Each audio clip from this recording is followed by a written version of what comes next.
جی میرے ہسبینڈ نان مسلم ہے، ان کا کلمہ ہے لا الہ الا فضلہ، وہ پیر پرست ہیں، پیر پرست ہے، پیروں سے مانگتے ہیں، سجدہ بھی کرتے ہیں قبروں کو۔ میں بہت پریشان ہوں، آپ بتائیں میں کیا فیصلہ لوں؟ کیا میں ان سے طلاق لے لوں یا ان کے ساتھ سروائیو کروں؟ یہ معاملہ مجھے بعد میں پتا چلا ہے۔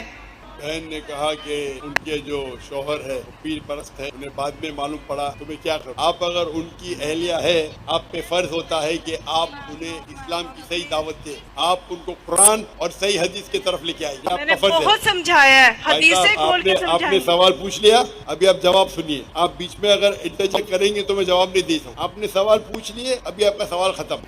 آپ کا فرض ہے کہ آپ ان کو دعوت دیں، اور دعوت دینے کے بعد اگر وہ نہیں مانے تو آپ ان کو الٹیمیٹم دے سکتے کہ آپ اگر شرک کر رہے ہیں تو شرک جو ہے، آپ نے کہا میرے شوہر شرک کرتے، اگر آپ کو یقین ہے کہ شرک کرتے تو شرک کرنا سب سے بڑا گناہ ہے، تو آپ ان کو الٹیمیٹم دے سکتے کہ دیکھو آپ اگر شرک کو نہیں چھوڑیں گے تو میں آپ سے کھلا لوں گی، یا میں جاؤں گی قاضی کے پاس اور آپ یہ جو نکاح فسخ کروں گی۔ یہ اسلام میں شریعت کی اجازت ہے کہ آپ کھلا لے سکتے ہیں یا نکاح فسخ کر سکتے ہیں۔